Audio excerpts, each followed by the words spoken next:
ദൈവനാമത്തിന് മുഖത്തുണ്ടാവട്ടെ. ഞാൻ ആ ഒരു കർത്താവിൻ്റെ സന്നിധിയിൽ താഴ്ത്തുന്നു. നമുക്കൊരു നിമിഷം ഒന്ന് പ്രാർത്ഥിക്കാൻ ആഗ്രഹിക്കുന്നു. സ്വർഗീയ പ്രിയ പിതാവേ, തന്ന നല്ല സമയത്തിനായിട്ട് അങ്ങോട്ട് നന്ദി പറയുന്നു. അടിയങ്ങളുടെ മീറ്റിങ്ങിനെ അനുഗ്രഹിക്കണേ, പരിശുദ്ധാത്മാവ് സംസാരിക്കണേ.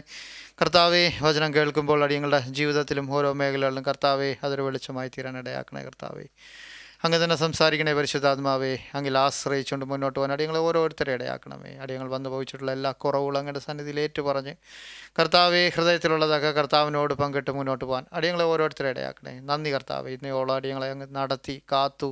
ആ ഒരു സാന്നിധ്യം എപ്പോഴും അടിയങ്ങളുടെ കൂടി ഇരിക്കണേ. കർത്താവെ, ആ ഒരു ഉറപ്പും ധൈര്യമുള്ളവരായിരിക്കുവാൻ അടിയങ്ങളെ ഓരോരുത്തരെ ഇടയാക്കണേ. അടിയങ്ങൾ പ്രാർത്ഥിച്ചതുപോലെ, അടിയങ്ങൾ പാടിയതുപോലെ കർത്താവെ, അടിയങ്ങളെ ഓരോരുത്തരെയും ശക്തിപ്പെടുത്തണേ, ബലപ്പെടുത്തണേ. കർത്താവിൻ്റെ കൃപ ധാരാളം അടിയങ്ങളുടെ ജീവിതത്തിലുണ്ടാവാൻ അടിയങ്ങളെ ഓരോരുത്തരെ ഇടയാക്കണേ. നന്ദി കർത്താവേ, എല്ലാത്തിനായിട്ടും നന്ദി കർത്താവേ.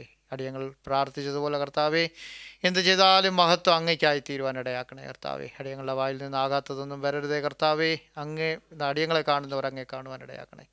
പൂർണ്ണമായിട്ട് താഴ്ത്തി ഏൽപ്പിക്കുന്നു. ദൈവനാമത്തിൽ പ്രാർത്ഥിക്കുന്നു. എല്ലാ മഹത്വം അങ്ങേക്ക് യേശു കർത്താവ് നാമം തന്നെ. ആമീൻ. ദൈവനാമത്തിന് മഹത്വം ഉണ്ടാവട്ടെ. തന്ന സമയത്തിനും എല്ലാത്തിനുമായിട്ട് നന്ദി പറയുന്നു. പ്രത്യേകിച്ച് ഒരു അവസരം തന്നതിനായിട്ട് പരിശുദ്ധാത്മാവിനോടും സഭയോടും നന്ദി പറയുന്നു. ഞാൻ ദൈവം എന്നെ ഓർപ്പിച്ചു വന്നിട്ട് കാര്യങ്ങൾ സഭയോടുകൂടെ ഷെയർ ചെയ്യാൻ ഞാൻ ആഗ്രഹിക്കുന്നു. അത് എഫേസ്യരുടെ പുസ്തകത്തിൽ, അതായത് എഫേസ്യർ 3:19 and 20 നമുക്ക് എല്ലാവർക്കും വളരെ പരിചിതമായിട്ടുള്ള അധ്യായമാണത്. അതിനകത്ത് ആ ഒരു സ്പെസിഫിക്കായിട്ട് ആ ഒരു കാര്യം മാത്രം നമ്മുടെ എല്ലാവരുടെയും ക്രിസ്തീയ ജീവിതത്തിൽ വളരെ ഇമ്പോർട്ടൻ്റ് ആയിട്ടുള്ള കാര്യമാണത്. എഫേസ്യർ 3:19-20 ക്രിസ്തുവിൻ്റെ സ്നേഹത്തെ അറിയുവാനും ക്രിസ്തുവിൻ സ്നേഹത്തെ അറിയുവാനും പ്രാപ്തരാക്കുകയും ദൈവത്തിൻ്റെ എല്ലാ നിറവിനോളം നിറഞ്ഞു വരികയും വേണമെന്നും പ്രാർത്ഥിക്കുന്നു. അതായത് അത് തുടങ്ങുന്നതെന്ന് പറഞ്ഞു കഴിഞ്ഞാൽ അതിൻ്റെ 17 അതായത് 15 തൊട്ട് ഞാൻ വായിക്കാൻ ആഗ്രഹിക്കുന്നു. 15 പറയുന്നു, പിതാവിൻ്റെ സന്നിധിയിൽ മുട്ടുകുത്തുന്നു. അവൻ തൻ്റെ മഹത്വത്തിൻ്റെ ധനത്തിനൊത്തവണ്ണം അവൻ്റെ ആത്മാവിനാൽ നിങ്ങൾ അകത്തെ മനുഷ്യനെ സംബന്ധിച്ച് ശക്തിയോടെ ബലപ്പെടേണ്ടതിനും ക്രിസ്തു വിശ്വാസത്താൽ നിങ്ങളുടെ ഹൃദയങ്ങളിൽ വസിക്കേണ്ടതിനും വരം നൽകണമെന്നും നിങ്ങൾ സ്നേഹത്തിൽ വേരൂന്നി അടിസ്ഥാനപ്പെട്ടവരായി വീതിയും നീളവും ഉയരവും ആഴവും എന്ത് എന്ന് സകല വിശുദ്ധന്മാരോടും കൂടെ ഗ്രഹിക്കുവാനും പരിജ്ഞാനത്തെ കവിയുന്ന ക്രിസ്തുവിൻ സ്നേഹത്തെ അറിയുവാനും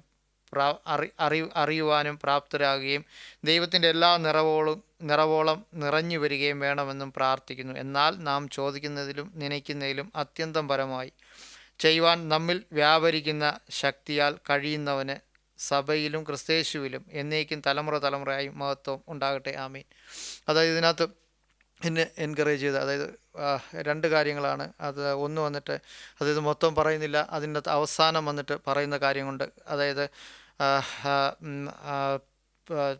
ക്രിസ്തുവിൻ്റെ, അതായത് വിശുദ്ധന്മാരോടുകൂടെ ഗ്രഹിക്കുവാനും പരിജ്ഞാനത്തെ കവിയുന്ന ക്രിസ്തുവിൻ്റെ സ്നേഹം, ആ ഒരു കാര്യം, പരിജ്ഞാനത്തെ കവിയുന്ന ക്രിസ്തുവിൻ്റെ സ്നേഹം, അതും ക്രിസ്തുവിൻ്റെ സ്നേഹത്തെ അറിയുവാനും പ്രാപ്തരാകുകയും ദൈവത്തിൻ്റെ എല്ലാ നിറവോളം നിറഞ്ഞു വരിക. അത് നമ്മുടെ ദൈനംദിന ജീവിതത്തിൽ ആവശ്യമുള്ളൊരു കാര്യമാണ്. ദൈവത്തിൻ്റെ എല്ലാ നിറവോളും നമ്മൾ നിറയുക. എന്നാൽ ക്രിസ്തുവിൻ്റെ പരിജ്ഞാനത്തെ കവിയുന്ന സ്നേഹം, അതായത് ആ ഒരു അവസ്ഥ, അതായത് നമുക്കറിയാം പരിജ്ഞാനം എന്താണ്, നമ്മൾ കേട്ടിട്ടുള്ള കാര്യമാണ് നമ്മുടെ ജീവിതത്തിൽ. അതായത് കർത്താവ് നമ്മുടെ ഹൃദയത്തിൽ വരുമ്പോഴത്തേക്ക് നമുക്ക് ആ ഒരു പരിജ്ഞാനത്തിൻ്റെ വെളിച്ചം, അതായത് ആ ഒരു പരിജ്ഞാനം കർത്താവിൽ നിന്ന് നമുക്ക് പ്രാപിച്ചെടുക്കേണ്ടതുണ്ട്. എത്രത്തോളം ആണ് എന്നുള്ളൊരു കാര്യം, അത് ആ ഒരു പരിജ്ഞാനം, അതായത് ആ ഒരു പരിജ്ഞാനത്തെ കവിയുന്ന സ്നേഹം, യെസ്, ആ ഒരു കാര്യം. അതായത് കർത്താവ്, നമുക്കറിയാം സഭയായിട്ട് നമ്മളിവിടെ നിർത്തിയിരിക്കുമ്പോൾ ഓരോരുത്തരെയും നമ്മെ ഏൽപ്പിച്ചേരുന്ന ഒരവസ്ഥയാണ്. അതായത് നമ്മുടെ ഓരോ പ്രാർത്ഥനാ വിഷയങ്ങൾ നമ്മൾ മറ്റുള്ളവർക്ക് വേണ്ടി പ്രാർത്ഥിക്കുന്നു. നമ്മുടെ ജീവിതത്തിലും ഓരോ കാര്യങ്ങൾ വരുമ്പോഴും നമ്മൾ ആ ഓരോരുത്തരെയും നമ്മൾ കൈത്താങ്ങ് കൊടുക്കുന്നു നമ്മുടെ ജീവിതത്തിൽ.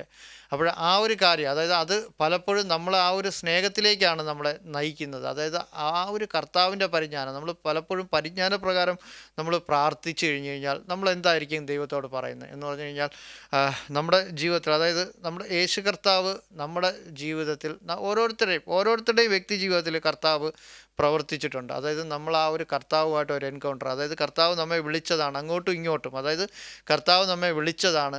ആ ഒരു കർത്താവിൻ്റെ സന്നിധിയിൽ നമ്മൾ എത്രത്തോളം ആണ്, അതായത് ആ ഒരു വിളി നമ്മുടെ ജീവിതത്തിൽ വളരെ പ്രധാനപ്പെട്ടതാണ്. എന്നാൽ ആ ഒരു വിളിയുടെ ബേസിസിൽ നമ്മൾ നോക്കിക്കഴിഞ്ഞാൽ പലപ്പോഴും ആ ഒരു നമ്മൾ മുന്നോട്ട് ജീവിതത്തിൽ പോകുമ്പോഴത്തേക്ക് എത്രത്തോളം നമ്മൾ ആ ഒരു സന്നിധിയിൽ ഇരുന്നിട്ട് കർത്താവിനോട് പ്രാർത്ഥിച്ച് ആ ഒരു കർത്താവിനോട് നമ്മൾ നേടിയെടുക്കുന്ന ഒരു അവസ്ഥ. അതായത് ഇതിനെ കുറച്ചും കൂടെ നമുക്കൊന്ന്, അതായത് ഒന്ന് ഇലൂസ്ട്രേറ്റ് ചെയ്ത് കഴിഞ്ഞാൽ, അതായത് നമുക്ക് ലൂക്കോസിൻ്റെ പുസ്തകത്തിലോട്ട് പോയി കഴിഞ്ഞാൽ, ലൂക്കിലോട്ട് പോയി കഴിഞ്ഞാൽ നമുക്കൊരു എക്സാമ്പിൾ, യേശു കർത്താവ് പറഞ്ഞൊരു എക്സാമ്പിളുണ്ട്. ലൂക്ക് 13:13, ലൂക്കിൻ 13, അതായത് ലൂക്ക് 13:13-6, അതായത് അവിടെ ഒരു ഉപമ യേശു കർത്താവ് ഓർമ്മിപ്പിക്കുന്നുണ്ട്. ലൂക്ക് 13:6 നമുക്ക് പരിചിതമായിട്ടുള്ളൊരു ഉപമയാണത്. അതായത് ആ ഒരു പരിജ്ഞാനത്തെക്കുറിച്ച് നമുക്കവിടെ കാണാൻ സാധിക്കും. ലൂക്ക് 13:13-6, അവൻ ഈ ഉപമയും പറഞ്ഞു, ഒരുത്തന് തൻ്റെ മുന്തിരിത്തോട്ടത്തിൽ നട്ടിരുന്നൊരു അത്തിവൃക്ഷം ഉണ്ടായിരുന്നു. അവൻ അതിൽ ബലം തിരഞ്ഞു വന്നു, കണ്ടില്ല താനും. അവൻ തോട്ടക്കാരനോട്, ഞാനിപ്പോൾ 3 സംവത്സരമായി ഈ അത്തിയിൽ ബലം തിരഞ്ഞു വരുന്നു, കാണുന്നില്ല താനും. അതിനെ വെട്ടിക്കളക, അത് നിലത്തെ നിഷ്ഫലമാക്കുന്നത് എന്തിനെ എന്ന് പറഞ്ഞു. അതിനെ അവൻ, കർത്താവേ, ഞാൻ അതിന് ചുറ്റും കിളച്ച് വളമിടുവോളം ഈ ആണ്ടും കൂടെ നിൽക്കട്ടെ. മേലാൽ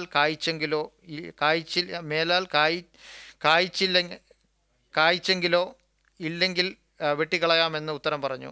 ഒരു ശബ്ദത്തിൽ അവനൊരു പള്ളിയിൽ ഉപദേശിച്ചു. അതായത് ആ ഒരു കാര്യം, അതായത് ഇതിനകത്ത് നോക്കിക്കഴിഞ്ഞാൽ നിയമം അനുസരിച്ച് ബലമില്ലാത്ത വൃക്ഷത്തെ വെട്ടിക്കളയുന്ന ഒരു അനുഭവം. എന്നാൽ അവിടെ ആ ഒരു തോട്ടക്കാരൻ പറയുന്നൊരു കാര്യമുണ്ട്, ഒന്നും കൂടെ 1 വർഷവും കൂടെ അതിനൊരു അവസരം കൊടുക്കുക. ഇതാണ് യഥാർത്ഥത്തിൽ, അതായത് ദൈവത്തിൻ്റെ പരിജ്ഞാനം അനുസരിച്ച് അതിനേക്കാൾ ഉപരിയായിട്ട് ഒരു സ്നേഹം എന്ന് പറഞ്ഞാൽ, നമ്മെ ഒരാൾ, അതായത് പരിശുദ്ധാത്മാവ് കർത്താവ് ഒരാളെ നമ്മുടെ ജീവിതത്തിൽ കാണിച്ച് അയാളോട് നമ്മൾ സുവിശേഷം പറഞ്ഞ് ആ ഒരു വ്യക്തിയെ നമ്മുടെ ജീവിതത്തിൽ നേരെയാക്കാൻ, അതായത് ആ ഒരു വ്യക്തിയെ കർത്താവിലേക്ക് കൊണ്ടുവരാൻ വേണ്ടി ശ്രമിക്കുമ്പോൾ പലപ്പോഴും നമ്മളെല്ലാം എക്സ്പീരിയൻസ് ചെയ്തിട്ടുള്ളൊരു കാര്യമാണ്.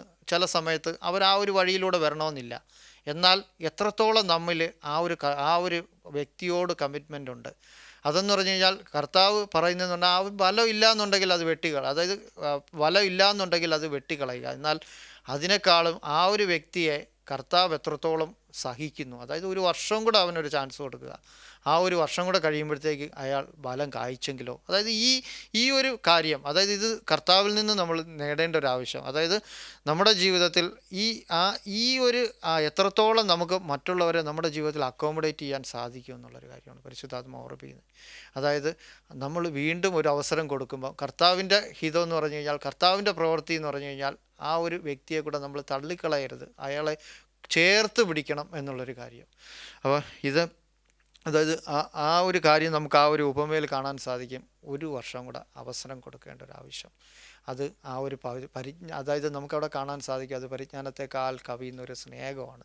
അത് ഈ കർത്താവിൽ നിന്ന്, യേശു കർത്താവിൽ നിന്നല്ലാതെ വേറെ ആരിൽ നിന്നും നമുക്കത് കിട്ടാൻ സാധിക്കത്തില്ല. നമുക്കിവിടെ കാണാൻ സാധിക്കും ആ ഒരു എഫേസ്യരിലോട്ട് നമ്മൾ മടങ്ങി വന്നു കഴിഞ്ഞാൽ, അവിടെ തൊട്ടടുത്ത്, അതായത് ഈ ഒരു കാര്യം പറയുമ്പോഴത്തേക്ക്, അതായത് അതിൻ്റെ പരിജ്ഞാനത്തെ കവിയുന്ന ക്രിസ്തുവിൻ്റെ സ്നേഹത്തെ അറിയുവാനും പ്രാപ്തരാകുകയും ദൈവത്തിൻ്റെ എല്ലാ നിറവോളം നിറഞ്ഞു വരിക. ഈ ഒരു കാര്യം, അതായത് ഇതിൻ്റെ കൂടെ നടക്കേണ്ട ഒരു കാര്യമാണ്. ഇത് ദൈവം അനുവദിക്കാതെ ഇത് നടക്കത്തില്ല. അതായത് അതായത് എല്ലാ നിറവിനോളം നിറഞ്ഞു വരികയും വേണമെന്നും പ്രാർത്ഥിക്കുന്നു. അപ്പം നമുക്കറിയാം നമ്മുടെ ഹൃദയത്തെ എന്തുകൊണ്ടാണ് നിറയ്ക്കേണ്ടത് എന്നുള്ളൊരു കാര്യം, ഏത് കാര്യങ്ങൾ കൊണ്ടാണ്. അതായത് ഈ പറഞ്ഞ പോലെ പരിജ്ഞാനത്തെ കവിയുന്ന സ്നേഹവും അതുപോലെ തന്നെ മുന്നോട്ട് പോകുമ്പോഴത്തേക്ക് നമുക്കറിയാം ക്രിസ്തീയ ജീവിതത്തിൽ നിമിഷം നമ്മൾ കഴുകപ്പെടേണ്ടതുണ്ട്. അതുപോലെ തന്നെ നമ്മുടെ ഹൃദയത്തെ നമ്മൾ നിറയ്ക്കേണ്ടതുണ്ട്. അതായത് ഇതിനകത്ത് പറയുന്നത്, എന്നാൽ നാം ചോദിക്കുന്നത് ഇങ്ങനെയുള്ളപ്പോൾ നമ്മൾ നമ്മെ തന്നെ നിറയ്ക്കാൻ ശ്രമിക്കുക. അതായത് നമ്മൾ പല കാര്യങ്ങളും നമ്മുടെ ഈ ലോകത്ത് കാണുന്നുണ്ട്, നമ്മുടെ ചുറ്റും പല കാര്യങ്ങളുണ്ട്. എന്നാൽ അതിനകത്ത് നമ്മൾ എത്രത്തോളം നമ്മൾ ഏത് കാര്യം കൊണ്ടാണ് നമ്മുടെ ജീവിതത്തെ നിറയ്ക്കുന്നത്? നല്ല കാര്യങ്ങൾ കൊണ്ടാണോ അതോ അല്ലാത്ത കാര്യങ്ങൾ കൊണ്ടാണോ? അതൊരു വലിയ ചലഞ്ചാണ്. അതായത് അവിടെ പറയുന്നത്, എന്നാൽ നാം ചോദിക്കുന്നതിലും നനയ്ക്കുന്നതിലും അത്യന്തം പരമായി ചെയ്യുവാൻ നമ്മിൽ വ്യാപരിക്കുന്ന ശക്തിയാൽ കഴിയുന്നവന് സഭയിലും ക്രിസ്തയേശുവിലും എന്നേക്കും തലമുറയായും മഹത്വം ഉണ്ടാകട്ടെ. ആമീൻ. അപ്പം നമ്മുടെ ജീവിതത്തിൽ വളരെ വളരെ ഇമ്പോർട്ടൻ്റ് ആയിട്ടുള്ളൊരു കാര്യമാണ് നമ്മൾ എന്തുകൊണ്ടാണ് ജീവിതത്തിൽ നിറയ്ക്കുന്നത്, അതായത് എന്തിനാണ് നമ്മൾ നിറയ്ക്കുന്നത്.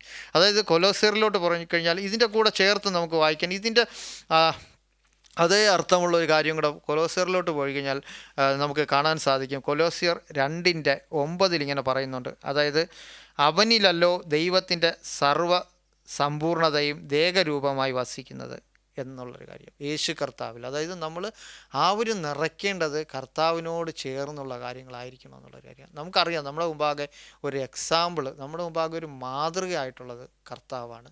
അപ്പോൾ ആ ഒരു കർത്താവിലൂടെ ആയിരിക്കണം, ആ ഒരു കർത്താവ് നമ്മുടെ ഉള്ളത്തിൽ വരുമ്പോൾ, നമ്മുടെ ഹൃദയത്തിൽ വരുമ്പോൾ ആണ് യഥാർത്ഥത്തിൽ നമ്മുടെ ജീവിതത്തിൽ ആ ഒരു നിറവ് പൂർത്തിയാവുന്നത്. അതായത് ആ ഒരു നിറവ് ഒരു വിശുദ്ധിയുടെ ഭാഗമാണ്. അതായത് ആ ഒരു നിറവ് നമ്മുടെ ജീവിതത്തെ കൊണ്ടെത്തിക്കണം എന്നുള്ളൊരു കാര്യം. എവിടെയാണ് എത്തിക്കേണ്ടത്?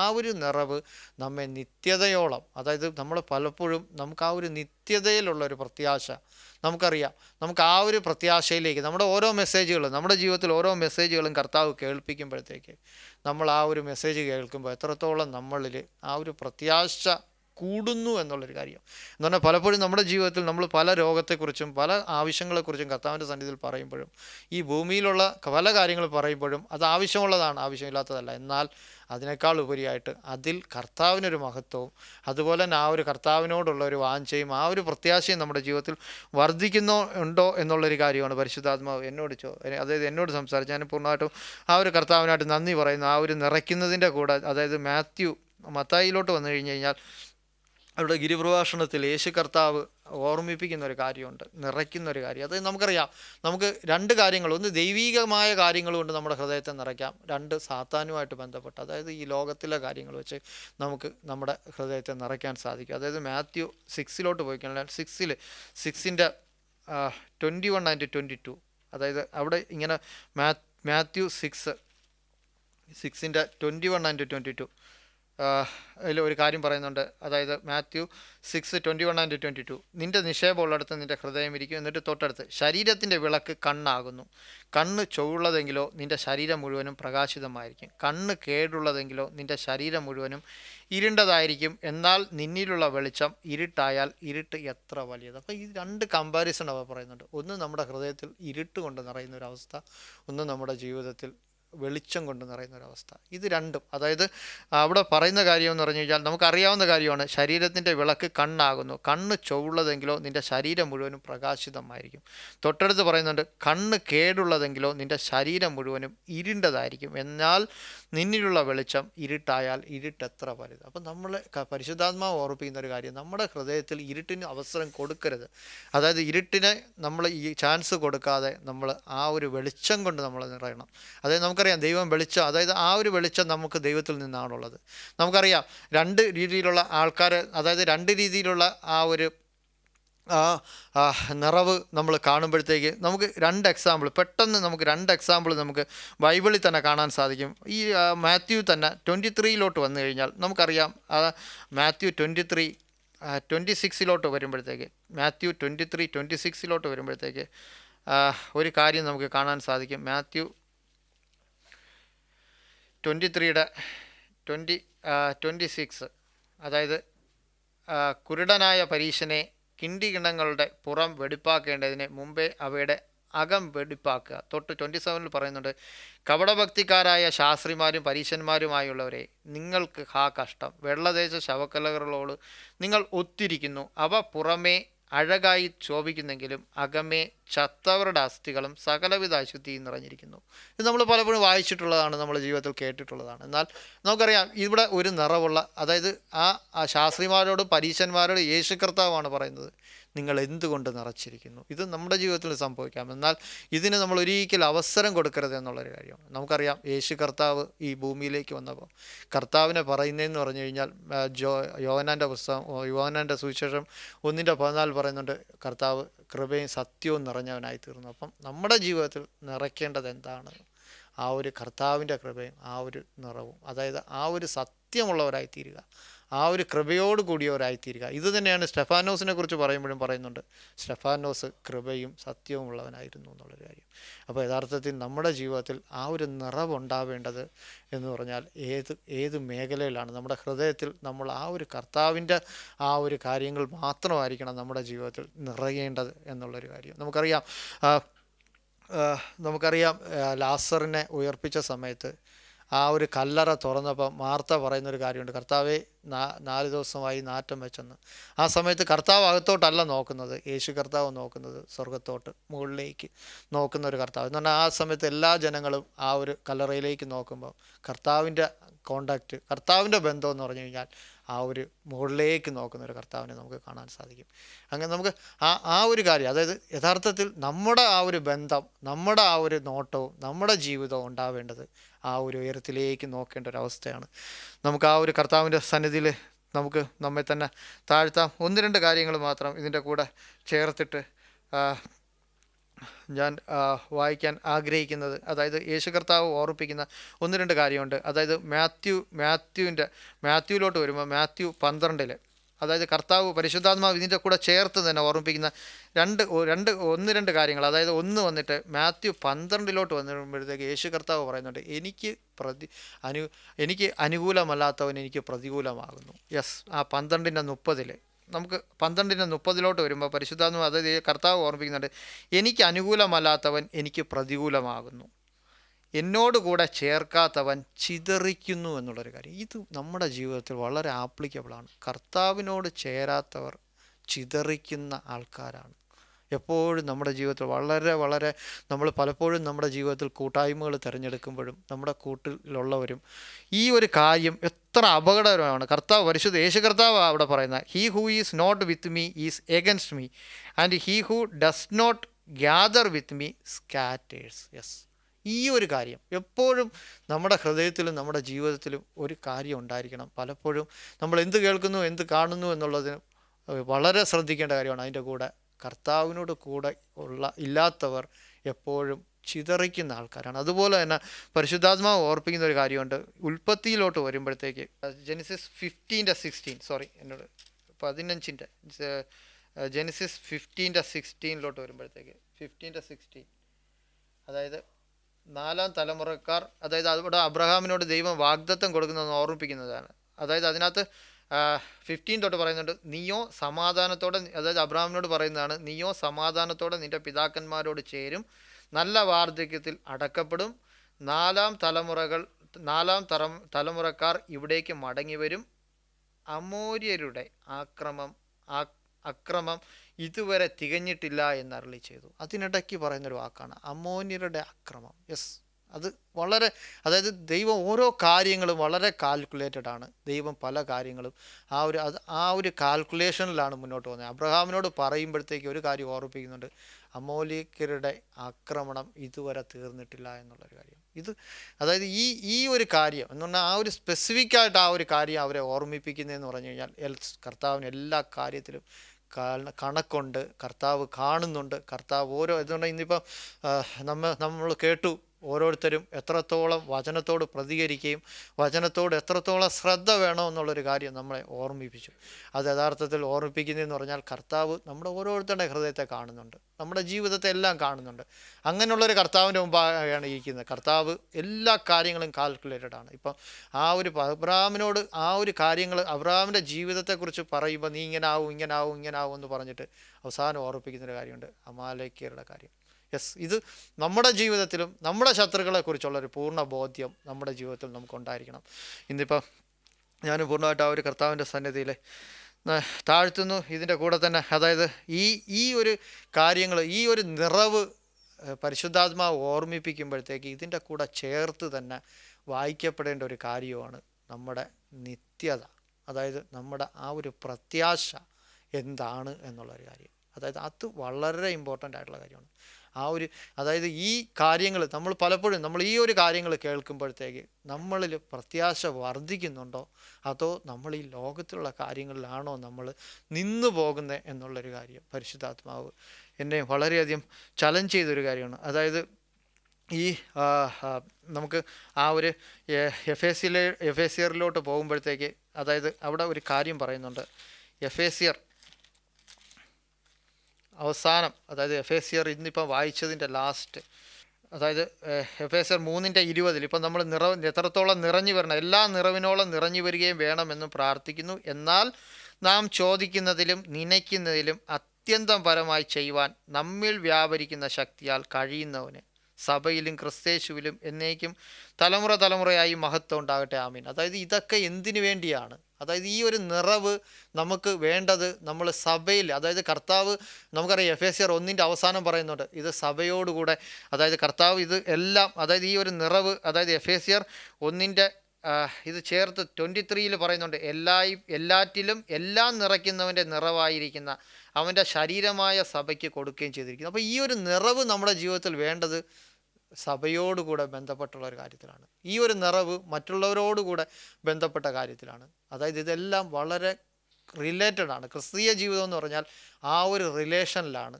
നമ്മളെല്ലാം ബന്ധപ്പെട്ടിരിക്കുന്നു. അതായത് ഇങ്ങനെ നിറഞ്ഞിരിക്കുന്നവരാണ് സഭയിൽ വേണ്ടത്. അതായത് ഇങ്ങനെ നിറഞ്ഞിരിക്കുന്നവരായിരിക്കണം. ഇന്നിപ്പോൾ നമ്മെ ഓർമ്മിപ്പിച്ചൊരു കാര്യമുണ്ട്, എല്ലാവരും എത്രത്തോളം ശ്രദ്ധിച്ചിരിക്കണം. ആ ഒരു ശ്രദ്ധിച്ച് കർത്താവിൻ്റെ വചനത്തിൽ, അതായത് ആര് പറയുന്നു എന്നുള്ളതല്ല, കർത്താവിനെക്കുറിച്ച് പറയുമ്പോഴത്തേക്ക്, അതായത് കഴിഞ്ഞ ദിവസം നമ്മൾ കേട്ടു ആ ലിതിയയുടെ ഹൃദയം തുറഞ്ഞൊരവസ്ഥ. അതായത് കർത്താവ് നമ്മോട് സംസാരിക്കുമ്പോഴത്തേക്ക്, എന്ന് പറഞ്ഞാൽ കർത്താവിൻ്റെ ആ ഒരു വചനം നമ്മൾ വെളിപ്പെടുമ്പോഴത്തേക്ക് നമ്മളത് സഭയ്ക്ക് എത്ര അനുഗ്രഹമായി തീരും. നമുക്ക് ആ ഒരു പൂർണ്ണമായിട്ട് ആ ഒരു കർത്താവിൻ്റെ സന്നിധിയിൽ, അതായത് ആ ഒരു എഫേസ്യർ അങ്ങ് 1-2 ഇതുപോലെ പറയുന്നുണ്ട്. നമുക്കത് മുന്നോട്ട് പോകാം. അതായത് ഈ ഒരു കാര്യം, അതായത് എബ്രായറിലോട്ട് വന്നു കഴിഞ്ഞാൽ 1-2 കാര്യം അവിടെയും കൂടെ നമുക്ക് കാണാൻ സാധിക്കും.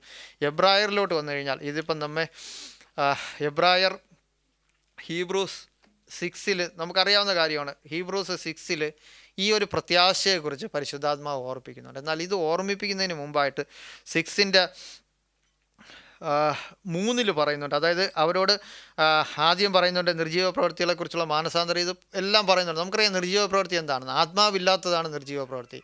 ആത്മാവോ ഒരുക്കമുള്ളത്, ജഡമോ ബലഹീനമത്ര എന്ന് പറഞ്ഞല്ലോ. അതായത് ആത്മാവില്ലാത്തത് അവിടെ നിർജ്ജീവ പ്രവൃത്തിയാണ്. അങ്ങനെ കുറേ കാര്യം പറഞ്ഞതിന് ശേഷം ആ 3 പരിശുദ്ധാത്മാവ് ഓർപ്പിക്കുന്ന ഒരു കാര്യമുണ്ട്. മുമ്പ് എഫേസ്യരിൽ ഓർമ്മിപ്പിച്ചതുപോലെ ദൈവം അനുവദിക്കുന്ന പക്ഷം നാം അത് ചെയ്യും. അപ്പോൾ ഇതിനൊക്കെ ദൈവം അനുവദിക്കാതെ, ദൈവം ആകർഷിക്കാതെ ആർക്കും ഇത് സാധിക്കത്തില്ല. ഇതിനകത്ത് എന്ന് പറഞ്ഞു കഴിഞ്ഞാൽ നമ്മൾ ലൈറ്റ് ഇടുന്നത് പോലെയാണ്. അതായത് ആ സ്വിച്ച് ഇടുക, അതായത് ദൈവം അനുവദിക്കാതെ, ദൈവത്തിൻ്റെ ആ ഒരു പെർമിഷൻ ഇല്ലാതെ ഇതൊന്നും നടക്കത്തില്ല എന്നുള്ളൊരു കാര്യം ഞാൻ ഒരു പൂർണ്ണമായിട്ട്, അതായത് ആ ഒരു എഫേസ്യരിൽ അവസാനം ആ ഒരു നിറവിനെക്കുറിച്ച് പറഞ്ഞ് അവസാനം പറയുന്നുണ്ട്, ചോദിക്കുന്നതിലും നനയ്ക്കുന്നതിലും അധികം നമുക്ക് തരുന്ന ദൈവം. ആ ഒരു ദൈവത്തോടാണ് നമുക്ക് നിൽക്കേണ്ടത്. ആ ഒരു ദൈവത്തോടാണ് നമ്മൾ ചോദിക്കേണ്ടത്.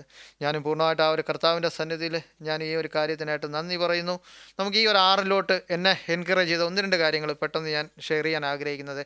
6 വന്നു കഴിഞ്ഞാൽ 6:18, അതായത് അത് ഇതിനോട് ചേർത്ത് നമ്മൾ വായിക്കണം. 6:18 അതാണ് യഥാർത്ഥത്തിലുള്ള ആ ഒരു കോർ മെസ്സേജ് എന്ന് പറഞ്ഞു കഴിഞ്ഞാൽ ആ ഒരു കാര്യമാണ് 6:18. അതായത് അങ്ങനെ നമ്മുടെ മുമ്പിൽ വെച്ചിട്ടുള്ള പ്രത്യാശ പിടിച്ചുകൊള്ളുവാൻ ശരണത്തിനായി ഓടി വന്ന നാം മാറിപ്പോകാത്തതും ദൈവത്തിന് ഭോഷ്കു പറയുവാൻ കഴിയാത്തതുമായ 2 കാര്യങ്ങളാൽ ശക്തിയുള്ള പ്രബോധനം പ്രാപിക്കുവാൻ ഇടവരുന്നു. നമ്മളിലുള്ള പ്രത്യാശയെക്കുറിച്ച് അവിടെ പറയുന്നത്. ഇത് നമുക്ക് മനസ്സിലാവും, ഇതിനെ എക്സ്പ്ലെയിൻ ചെയ്യാനൊന്നുമില്ല. അതായത് അങ്ങനെ നമ്മുടെ മുമ്പിൽ വെച്ചിട്ടുള്ള പ്രത്യാശ, നമുക്കറിയാം ഈ ഒരു തികവ്, അതായത് ഈ ഒരു ശുദ്ധീകരണ പ്രക്രിയ നമ്മുടെ ജീവിതത്തിൽ നടക്കുമ്പോൾ അത് എന്തിലേക്ക് എത്തിക്കണം? യേശു കർത്താവിൻ്റെ മടങ്ങി വരവിലേക്ക്, കർത്താവിൻ്റെ ആ ഒരു കർത്താവിലുള്ള ആ ഒരു പ്രത്യാശ, അതായത് അങ്ങനെ നമ്മുടെ മുമ്പിൽ വെച്ചിട്ടുള്ള പ്രത്യാശ പിടിച്ചുകൊള്ളുവാൻ ശരണത്തിനായി ഓടി വന്ന നാം മാറിപ്പോകാത്തതും ദൈവത്തിന് ഭോഷ്കു പറയുവാൻ കഴിയാത്തതുമായ 2 കാര്യങ്ങളാൽ ശക്തിയുള്ള പ്രബോധനം പ്രാപിക്കുവാൻ ഇടവരുന്നു. തൊട്ടടുത്ത് ആ പ്രത്യാശ നമുക്ക് ആത്മാവിൻ്റെ ഒരു നങ്കൂരം തന്നെ, അത് നിശ്ചയവും സ്ഥിരവും തിരശീലയ്ക്കകത്തേക്ക് കടക്കുന്നതുമാകുന്നു. അവിടേക്ക് യേശു മൽക്കീസേദെക്കിൻ്റെ ക്രമപ്രകാരം എന്നേക്കും മഹാപുരോഹിതനായി മുമ്പ് കൂട്ടി നമുക്ക് വേണ്ടി പ്രവേശിച്ചിരിക്കുന്നു എന്നുള്ളൊരു കാര്യം.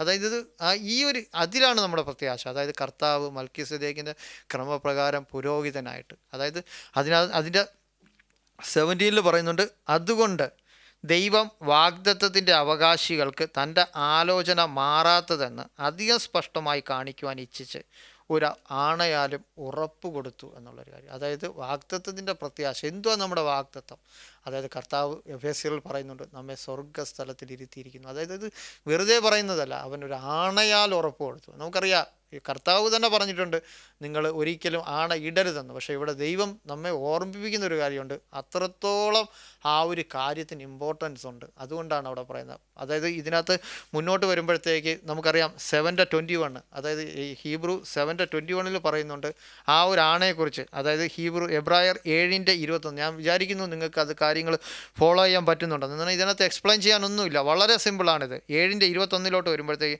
ഹീബ്രൂസ് 7:21, ഇവനോ നീ എന്നേക്കും പുരോഹിതനെന്ന് കർത്താവ് സത്യം ചെയ്ത് സത്യം ചെയ്ത് അനുദപിക്കുകയില്ല എന്ന് തന്നോട് അരുളി ചെയ്തവൻ ഇട്ട ആണയോട് തന്നെ.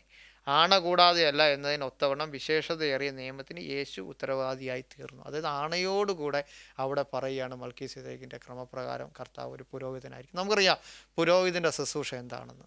നമുക്കറിയാം, ഒന്ന് പുരോഹിതൻ യാഗം ചെയ്യുക, മറ്റൊന്ന് പിതാവിനോട് നമുക്ക് വേണ്ടി പക്ഷവാദം ചെയ്യുക. ഈ രണ്ട് കാര്യങ്ങളും കർത്താവ് അവിടെ ചെയ്തതായിട്ട് നമുക്ക് കാണാൻ സാധിക്കും. അതായത് ആണയോടുകൂടെ തന്നെ. നമുക്കത് ഹീബ്രൂസിൽ കുറച്ചും കൂടെ വ്യക്തമായിട്ട് നമുക്ക് മുന്നോട്ട് പോകുമ്പോൾ കാണാൻ സാധിക്കും. ഹീബ്രൂസ് 13:11 ആ ഒരു പ്രത്യാശ എന്താണെന്ന് നമ്മൾ മനസ്സിലാക്കണം. ഹീബ്രൂസ് 13:11 അവിടെ ഇങ്ങനെ പറയുന്നു. അതായത് മഹാപുരോഹിതൻ പാപപരിഹാരമായി രക്തം വിശുദ്ധ മന്ദിരത്തിലേക്ക് കൊണ്ടുപോകുന്ന മൃഗങ്ങളുടെ ഉടൽ, അതായത് മഹാപുരോഹിതൻ പാപപരിഹാരമായി രക്തം വിശുദ്ധ മന്ദിരത്തിലേക്ക് കൊണ്ടുപോകുന്ന മൃഗങ്ങളുടെ ഉടൽ പാളയത്തിന് പുറത്ത് വച്ച് ചുട്ടുകളയുന്നു. അങ്ങനെ യേശുവും സ്വന്തം രക്തത്താൽ ജനത്തെ വിശുദ്ധീകരിക്കേണ്ടതിന് നഗരവാതിലിന് പുറത്ത് വെച്ച് കഷ്ടം അനുഭവിച്ചു എന്നുള്ളൊരു കാര്യം. അതായത് നമുക്കവിടെ കാണാൻ സാധിക്കും കർത്താവ് നമുക്കായിട്ട് സ്വന്തം ജീവനെ യാഗമർപ്പിച്ചു എന്നുള്ളൊരു കാര്യം. യെസ്, ആദ്യം നടന്ന പ്രക്രിയ. അതായത് നമുക്കറിയാം ആത്മാവിൻ്റെ നങ്കൂരമായിട്ടുള്ള നമുക്കറിയാം നങ്കൂരം എങ്ങനെ ആയിരിക്കും എന്നുള്ളൊരു കാര്യം. അവിടെ രണ്ട് കാര്യങ്ങൾ പറയുന്നുണ്ട്. ഒന്ന് നമുക്ക് വേണ്ടി അതായത് ഒന്ന് നമുക്ക് വേണ്ടി യാഗമായി തീർന്ന കർത്താവ്. അതായത് ആ ഒരു പ്രത്യാശയുടെ ബേസിസ് എന്താണെന്നാണ് അവിടെ നമ്മളെ കാണിക്കുന്നത്. യെസ്, കർത്താവ് നമ്മോട് പറഞ്ഞു അവൻ നമുക്ക് വേണ്ടിയാണ് ആ ഒരു തിരശ്ശീലയ്ക്കകത്തേക്ക് പോയത് എന്നുള്ളൊരു കാര്യം. അതിനകത്ത് വളരെ ക്ലിയറായിട്ട് അവിടെ പറയുന്നുണ്ട് കർത്താവ് നമുക്കായിട്ട് യാഗമായി തീർന്നു. നമുക്ക് പുറകോട്ട് വന്നു കഴിഞ്ഞാൽ ഹീബ്രു 9:9-11 9:11 അതായത് ഞാൻ വിചാരിക്കുന്നു നിങ്ങൾക്ക് ഈ കാര്യങ്ങൾ പിടികിട്ടുന്നുണ്ടെന്ന്. 9:11 അതിൽ പറയുന്നുണ്ട് 9:11 ക്രിസ്തുവോ വരുവാനുള്ള നന്മകളുടെ മഹാപുരോഹിതനായി വന്നിട്ട് കൈപ്പണിയല്ലാത്തതായി എന്ന് വെച്ചാൽ ഈ സൃഷ്ടിയിൽ ഉൾപ്പെടാത്തതായി വലിപ്പവും തികവുമേറിയ ഒരു കൂടാരത്തിൽ കൂടി ആട്ടുകൊറ്റന്മാരുടെയും പശുകിടാങ്ങളുടെയും രക്തത്താലല്ല സ്വന്തം രക്തത്താൽ തന്നെ ഒരിക്കലായിട്ട് വിശുദ്ധ മന്ദിരത്തിലേക്ക് പ്രവേശിച്ച് എന്നേക്കുമുള്ളൊരു വീണ്ടെടുപ്പ് സാധിച്ചു. അപ്പം ഇത് നമ്മുടെ ജീവിതത്തിൽ വളരെ വളരെ ഇമ്പോർട്ടൻ്റ് ആയിട്ടുള്ള കാര്യമാണ്. അവൻ നമുക്കായിട്ട് യാഗമായി തീർന്നു. അത് തന്നെ മുന്നോട്ട് വരുമ്പോഴത്തേക്ക് 10:14 ഹീബ്രൂസ് 10:14 പറയുന്നുണ്ട് ഒരിക്കൽ കൂടെ, ഏകയാഗത്താൽ അവൻ വിശുദ്ധീകരിക്കപ്പെട്ടവർക്ക് സദാകാലത്തേക്കും സൽഗുണപൂർത്തി വരുത്തിയിരിക്കുന്നു എന്നുള്ളൊരു കാര്യം. ഈ ഒരു കാര്യം ഏകയാഗത്താൽ, അതായത് ഏകയാഗത്താൽ അവൻ വിശുദ്ധീകരിക്കപ്പെട്ടവർക്ക്, കർത്താവാണ് നമ്മളെ വിശുദ്ധീകരിച്ചത് സ്വന്തം രക്തത്താൽ. അപ്പോൾ ആ ഒരു വിശുദ്ധീകരിച്ചവർക്ക് കർത്താവ് യാഗമായി തീർന്നു എന്നുള്ളൊരു കാര്യം. അപ്പം ആ ഒരു പ്രത്യാശ എന്താണ് എന്നുള്ളൊരു കാര്യം. കർത്താവ് നമുക്ക് യാഗമായി തീർന്നു. കർത്താവ് പിതാവിൻ്റെ വലതുഭാഗത്ത് നമുക്ക് വേണ്ടി പക്ഷവാദം ചെയ്യുന്നു. അത് ഈ യാഗമായി തീർന്നു എന്നുള്ളത് ഈ 7:21 പറയുമ്പോൾ അവൻ പക്ഷവാദം ചെയ്യുന്നത് 7:25 പറയുന്നുണ്ട്. ഹീബ്രൂസ് 7:25 7:25 വരുമ്പോഴത്തേക്ക്, അതുകൊണ്ട് താൻ മുഖാന്തരമായി ദൈവത്തോട് അടുക്കുന്നവർക്ക് വേണ്ടി പക്ഷവാദം ചെയ്യുവാൻ സദാ ജീവിച്ചിരിക്കുന്നവനാകയാൽ അവരെ പൂർണ്ണമായി രക്ഷിക്കുവാൻ അവൻ പ്രാപ്തനാകുന്നു. അപ്പം നമ്മൾ ഈ നിറവോടുകൂടെ ആയിരിക്കുന്ന നമുക്ക് ആ ഒരു പ്രത്യാശ ഉണ്ടായിരിക്കണം. നമ്മൾ വെറുതെ വന്ന് പോകുന്നതല്ല. നമ്മൾ ആ ഒരു നിറവെന്തിനാണ്? ഈ ഒരു പ്രത്യാശയ്ക്കായിട്ടാണ്. അതായത് അവൻ ആദ്യം നമുക്കായിട്ട് യാഗമായി തീർന്നു. അവൻ നമുക്കായിട്ട് പിതാവിൻ്റെ വലതുഭാഗത്ത് പക്ഷവാദം ചെയ്തുകൊണ്ടിരിക്കുന്ന ഒരു കർത്താവ്. അതായത് ആ ഒരു കാര്യം, അതായത് അതായത് നമ്മൾ പലപ്പോഴും ചിന്തിക്കും കർത്താവിൻ്റെ സന്നിധിയിൽ പിതാവിൻ്റെ വലതുഭാഗത്ത് യേശു കർത്താവ് പക്ഷവാദം ചെയ്യുന്നു എന്നുള്ളൊരു കാര്യം. അത് വളരെ സ്പെസിഫിക്കായിട്ട് നമുക്ക് നോക്കിയാൽ സങ്കീർത്തനം 22 പോയി കഴിഞ്ഞാൽ നമുക്ക് കാണാൻ സാധിക്കും കർത്താവ് എന്താണ് അവിടെ ചെയ്യുന്നത്. സാംസ് 22:2 നോക്കിയാൽ നമുക്ക് കാണാം കർത്താവ് എന്താണ് അവിടെ ചെയ്യുന്നത്. സാംസ് 22:2 എൻ്റെ ദൈവമേ, ഞാൻ പകൽ സമയത്ത് വിളിക്കുന്നു എങ്കിലും നീ ഉത്തരമരുളുന്നില്ല. രാത്രികാലത്തും ഞാൻ വിളിക്കുന്നു, എനിക്ക് ഒട്ടും മൗനതയില്ല എന്നുള്ളൊരു കാര്യം. അതായത് അവൻ ഒരിടത്ത് നിർത്തുന്നില്ല ആ ഒരു പക്ഷവാദം, മൗനതയില്ലാതെ. ഇതാർക്ക് വേണ്ടിയാണ്? നമുക്ക് വേണ്ടി പിതാവിനോട് കണ്ടിന്യൂസ് ആയിട്ട്. അതായത് അവിടെ ഇങ്ങനെ പറയുന്ന ഇംഗ്ലീഷിൽ, oh my God I cry by day but you do not answer, and by night but I have no rest. Yes, ഇതാണ് കർത്താവ് നമ്മുടെ ജീവിതത്തിൽ ചെയ്യുന്നൊരു കാര്യം. നമുക്ക് വേണ്ടി പിതാവിൻ്റെ വലതുഭാഗത്ത് എപ്പോഴും പക്ഷവാദം ചെയ്തുകൊണ്ടിരിക്കുന്ന കർത്താവ്. അതായത് ഇതെല്ലാം സമ്മറൈസ് ചെയ്തിട്ട് നമുക്കിങ്ങനെ കാണാൻ സാധിക്കും. ഹീബ്രൂസ് 4:14 ഇങ്ങനെ നമുക്ക് കാണാൻ സാധിക്കും. ആകയാൽ ദൈവപുത്രനായ യേശു ആകാശത്തിൽ കൂടി കടന്നുപോയൊരു ശ്രേഷ്ഠ മഹാപുരോഹിതനായി നമുക്കുള്ളതുകൊണ്ട് നാം നമ്മുടെ സ്വീകാര്യം മുറുകെ പിടിച്ചുകൊള്ളുക. നമുക്കറിയാം, പഴയ നിയമകാലത്ത് ലേവ്യരിൽ, അതായത് അതിവിശിഷ്ട സ്ഥലത്തേക്ക് പുരോഹിതൻ പോയി കഴിഞ്ഞാൽ ആ ഒരു പുരോഹിതൻ പോകുന്നത് നോക്കി ആൾക്കാർ നിൽക്കും. അതായത് ജനങ്ങളുടെ പാപപരിഹാരത്തിനായിട്ടും എല്ലാം, അതായത് ആദ്യം പുരോഹിതനായിട്ട് പിന്നെ ജനങ്ങൾക്കായിട്ട് ആ ഒരു രക്തവും കൊണ്ട് ആ ഒരു മന്ദിരത്തിലേക്ക് കടന്നു പോകുന്ന പുരോഹിതൻ മടങ്ങി വരുന്നത് നോക്കി നിൽക്കുന്ന ജനത്തെ നമുക്കവിടെ കാണാം. ഇതുപോലെയാണ് യേശു കർത്താവ്, ആ പോയ കർത്താവ് അതുപോലെ മടങ്ങി വരും എന്നുള്ളൊരു കാര്യം. ആ ഒരു ആകാശത്തിലൂടെ പോയ കർത്താവ് തിരിച്ചു വരുന്നൊരവസ്ഥ. ആ മഹാപുരോഹിതൻ എങ്ങനെ പോയോ അകത്ത്, ചില സമയത്ത് അശുദ്ധിയാണെന്നുണ്ടെങ്കിൽ ആ മഹാപുരോഹിതൻ മരിച്ചു വീഴാം. എന്നാൽ നമ്മൾക്കറിയാം കർത്താവ് ഊനമില്ലാത്തവനാണ്, അവൻ സ്വന്തം രക്തത്താൽ പോയവനാണ്. അതുകൊണ്ട് ആ ഒരു കർത്താവ് മടങ്ങി വരുമെന്നുള്ളൊരു പ്രത്യാശ, ആ ഒരു പ്രത്യാശയാണ് നമ്മുടെ ജീവിതത്തിൽ വേണ്ടത്. എപ്പോഴും ഏത് മേഖലയിലും നമ്മുടെ ജീവിതത്തിൽ ആ ഒരു പ്രത്യാശ എപ്പോഴും ഉണ്ടായിരിക്കണം. ഞാൻ ഇതെല്ലാം കൂടെ ചേർത്തിട്ട് നമുക്കൊന്ന് കൺക്ലൂഡ് ചെയ്യാം. അതായത് 1 ജോണിലോട്ട് പോകുമ്പോഴത്തേക്ക് ഇതെല്ലാം ചേർത്തിട്ട് നമുക്കൊരു കാര്യം അവിടെ കാണാൻ സാധിക്കും. 1 ജോൺ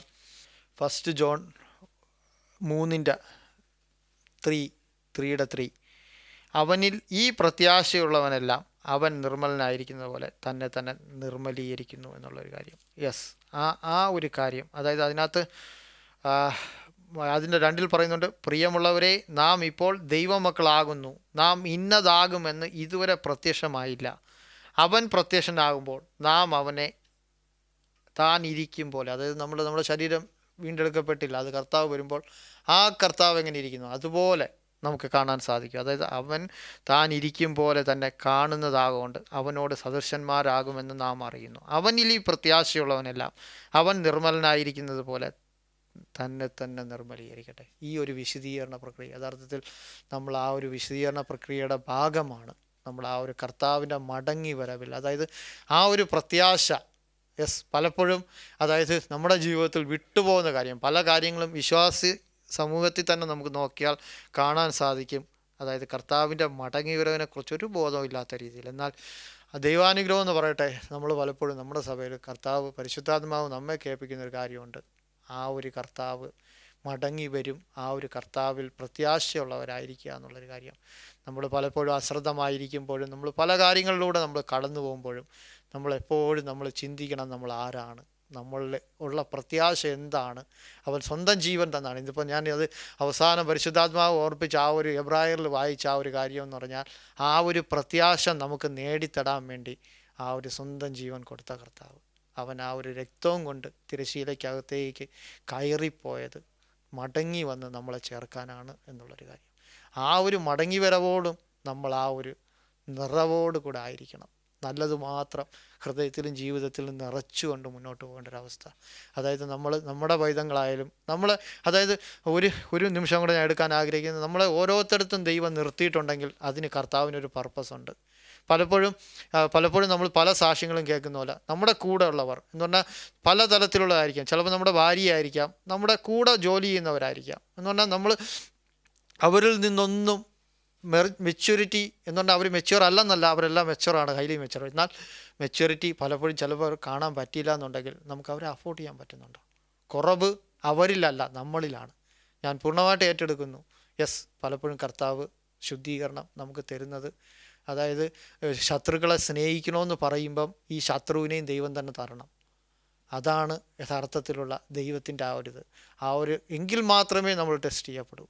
ഞാൻ പൂർണ്ണമായിട്ടും, അതായത് നമ്മുടെ എല്ലാവരുടെയും ജീവിതത്തിൽ അതൊരു വലിയ എൻകറേജ്മെൻ്റ് ആയിരിക്കണം. ഞാൻ പൂർണ്ണമായിട്ട് ആ ഒരു കർത്താവിൻ്റെ സന്നിധിയിൽ താഴ്ത്തുന്നു. ആ ഒരു പ്രത്യാശ നമുക്കറിയാം, ആ ഒരു പ്രത്യാശ ഉള്ളവരായിത്തീരാൻ നമ്മുടെ ഓരോ ജീവിതത്തിൻ്റെ ഓരോ ഭാഗത്തിലും ഞാനും ആ ഒരു കാര്യത്തിനായിട്ട് ആ ഒരു കർത്താവിൻ്റെ സന്നിധിയിൽ ആശ്രയിക്കുന്നു. എത്രത്തോളം നമ്മൾ ആ ഒരു കർത്താവിൽ ആശ്രയിക്കുന്നു നമുക്കറിയാം. എത്രത്തോളം അബ്രഹാം ദൈവത്തിൽ വിശ്വസിച്ചു, അതവന് നീതിയായിട്ട് കണക്കിട്ടു. നമ്മുടെ പ്രത്യാശ, അതായത് പ്രത്യാശ നമ്മെ തേജസ്സിലേക്ക് നടത്തും. ആ ഒരു തേജസ്, കർത്താവിൻ്റെ തേജസ്സിലേക്ക് നമുക്ക് പൂർണ്ണമായിട്ട് ആ ഒരു കർത്താവിൽ ആശ്രയിക്കാം. ദൈവനാമത്തിന് മഹത്വം ഉണ്ടാവട്ടെ.